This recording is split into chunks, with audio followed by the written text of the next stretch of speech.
La Asamblea Nacional de Venezuela ha modificado este martes su reglamento interno de debates para permitir que los parlamentarios que se encuentran en el exilio puedan participar a través de vías electrónicas en las sesiones y en los debates. Esta decisión fue tomada como medida para contrarrestar la persecución que han denunciado parlamentarios por parte del régimen para que el próximo 5 de enero Juan Guaidó no alcance los votos necesarios para ser reelecto como presidente del Parlamento. Luis Alejandro Laya tiene el informe.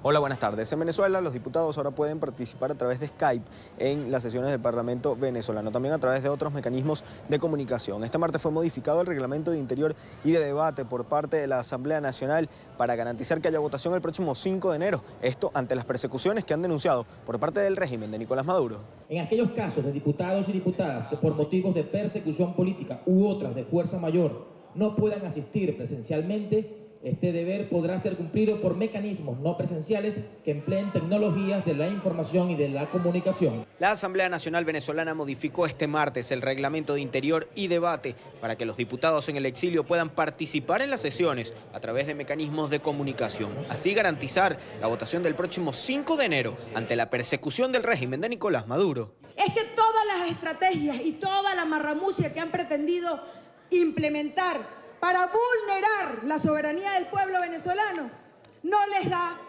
y ni les da efecto ni van a conseguir el objetivo. Esta decisión fue cuestionada por la bancada madurista, que asegura violan la Constitución, a pesar de que el propio reglamento establece el mecanismo para ser modificado. Solo se necesita la mayoría de los diputados presentes en la Cámara. Vemos cómo la oposición venezolana viola de nuevo la Constitución para hacer que voten desde el extranjero todos aquellos prófugos, diputados prófugos de la justicia. Esta modificación la realizaron de cara al próximo 5 de enero, cuando plantean reelegir a Juan Guaidó al frente de la directiva de la Asamblea Nacional. Denuncian que están siendo nuevamente atacados por el régimen para que no puedan lograrlo. ¿Qué busca la dictadura? Aniquilar cualquier voz disidente, aniquilar al Parlamento Nacional. La buena noticia es que no han podido, la buena noticia es que seguimos firmes. La intención de disolver la Asamblea Nacional. Esa intención se descubrió en el mismo momento en el que ganamos abrumadoramente la elección del 5 de diciembre del año 2015. Denuncian que desde el régimen han intentado comprar a diputados ofreciéndoles dinero e inmunidad. De forma extraoficial pudimos conocer que hay diputados que han recibido hasta 50.000 euros para cambiar su decisión. Una operación que le salió mal, porque por mucha plata que quieran repartir, la realidad es que la dignidad no se empeña ni se vende. También rechazaron la sentencia del TSJ con la que este lunes allanaron la inmunidad parlamentaria a 4 nuevos diputados. Señalan que sus suplentes habrían sido comprados por el régimen y de esta manera garantizarían que participen en la votación. La vía penal, señor presidente y estimados colegas, está siendo utilizada con la intención de perturbar el funcionamiento de la Cámara. Han asegurado que no sucumbirán ante ninguna persecución o arremetida por parte del régimen de Nicolás Maduro. Señalan que pueden encarcelarlos o intentar comprarlos. Sin embargo, se están organizando para garantizar la participación de los diputados. Desde Caracas, Venezuela, para la tarde de NTN 24, Luis Alejandro Laya.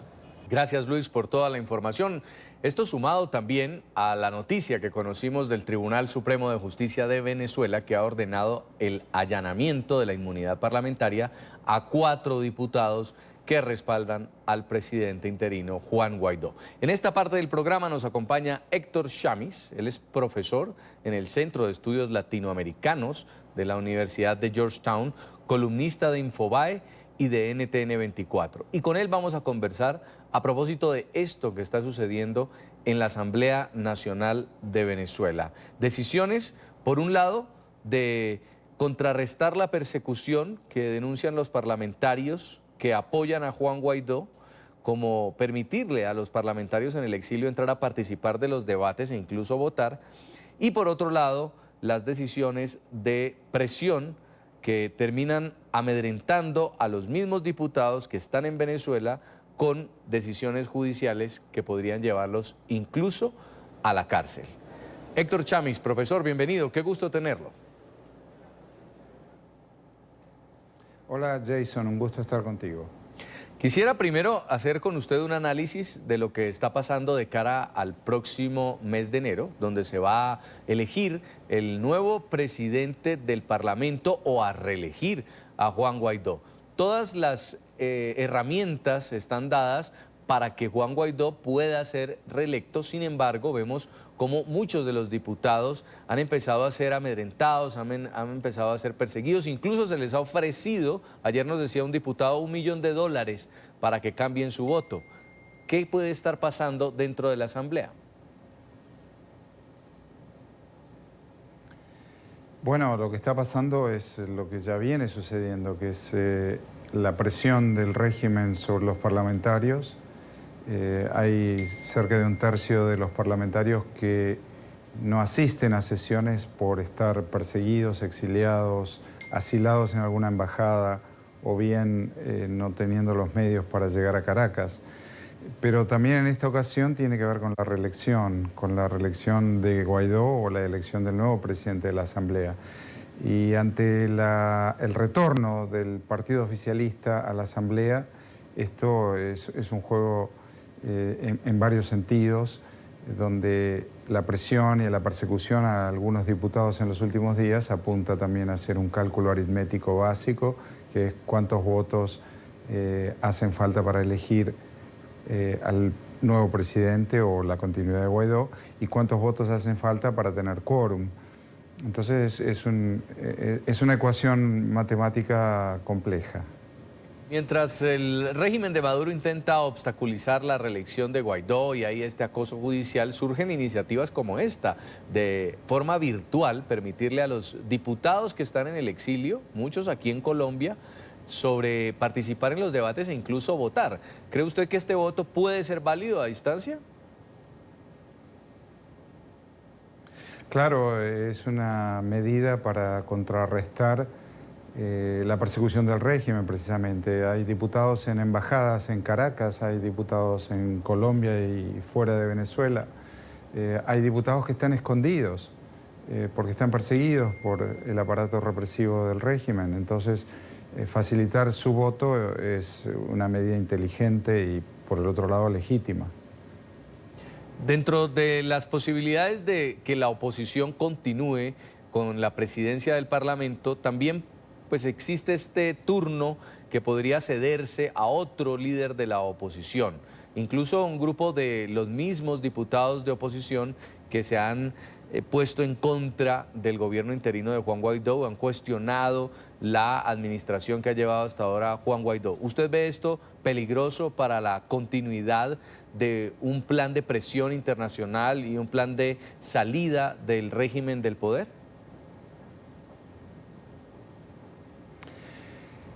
Es complejo porque en un sentido, y tengo sentimientos encontrados en lo personal, debo reconocer, porque en un sentido la continuidad de Guaidó sería positiva en relación a la presión necesaria para el cese de la usurpación, pero por el otro lado tampoco puede un individuo constituirse en imprescindible. Esa lógica de la política con imprescindibles es básicamente autoritaria y no la puedo compartir.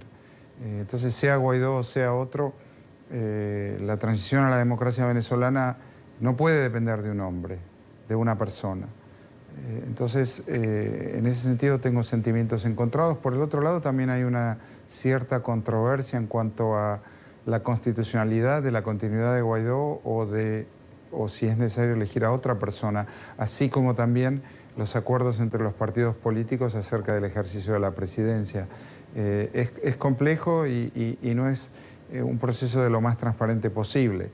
Es bien cierto también que Juan Guaidó ha tenido desgaste en los últimos meses, producto de la remoción del embajador en Colombia, Calderón Berti, producto de cargos de corrupción, de manejos administrativos no transparentes, y todo eso ha mermado su liderazgo.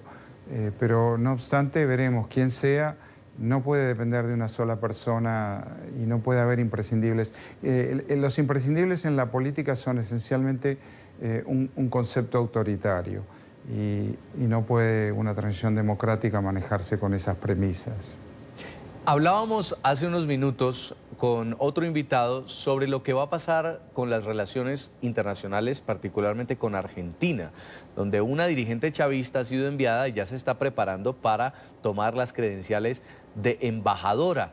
¿Qué va a pasar también con la persona que había enviado Juan Guaidó a Argentina para representar al gobierno interino? ¿Usted ve también que este apoyo de Argentina le da oxígeno al régimen de Maduro? Sí, porque Argentina ha cambiado de gobierno y ha cambiado de política exterior y efectivamente, ¿qué va a pasar con la misión diplomática que representaba a la Asamblea Nacional? Todavía lo hace porque no ha cambiado, al menos hasta hoy, esa situación. Si bien ya hay indicios del gobierno de Alberto Fernández que dará reconocimiento a la embajadora enviada por Maduro. Asimismo, ¿qué va a pasar con la comunidad venezolana en Argentina, que ha gozado de libertades y de ayuda por parte del gobierno anterior? Son preguntas válidas, son preocupantes. Hay una comunidad importante, no es del tamaño de la de Colombia, ciertamente, pero hay una comunidad importante. Y todas estas preguntas tienen que ver con el futuro del cese de la usurpación también. Argentina parece estar inclinándose del lado del régimen de Maduro y no del lado de la Asamblea Nacional. En otras noticias también sobre Venezuela, el Senado y la Cámara de Representantes de Estados Unidos anunciaron un acuerdo bipartidista de gastos del gobierno federal que incluye el mayor paquete de asistencia hasta la fecha para responder a la crisis en Venezuela. En el paquete pues está en un proyecto de gastos del Congreso para mantener funcionando al gobierno federal y quiero que lo revisemos rápidamente. ¿Qué incluye? 400 millones de dólares para asistencia humanitaria a Venezuela y a los países vecinos, 17 millones de dólares más para el respaldo de actores democráticos y de la sociedad civil en Venezuela. También refuerza el apoyo de Estados Unidos a Juan Guaidó, a quien reconoce como el presidente interino de Venezuela, a la Asamblea Nacional elegida democráticamente y a una solución negociada a la crisis venezolana.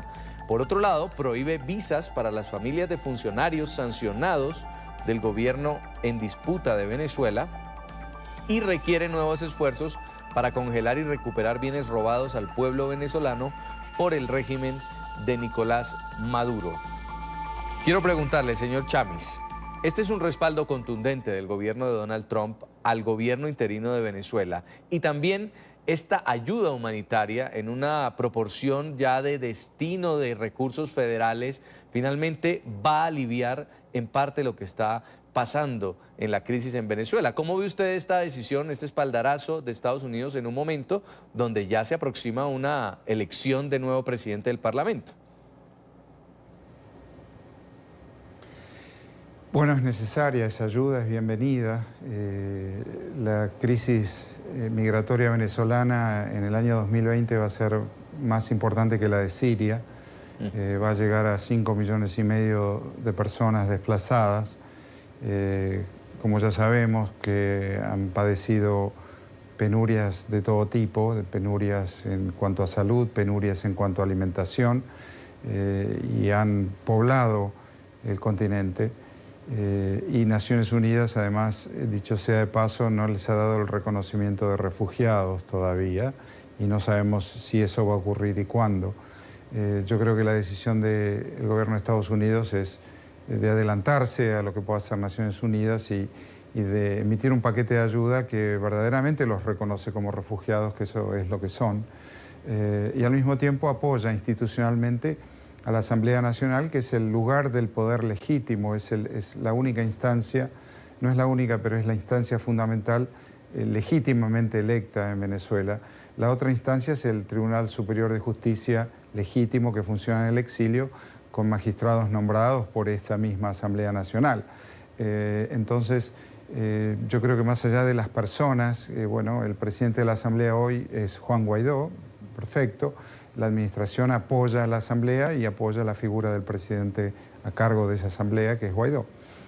Ahora, no solo es el gobierno de Donald Trump, ese es un acuerdo bipartidista, porque ahí está también el senador Bob Menéndez, demócrata, de la mano del senador republicano Marcos Rubio, impulsando este tipo de iniciativas que también contemplan sanciones para el entorno más cercano de Nicolás Maduro. Hay unidad en Estados Unidos frente a lo que debe pasar con Venezuela.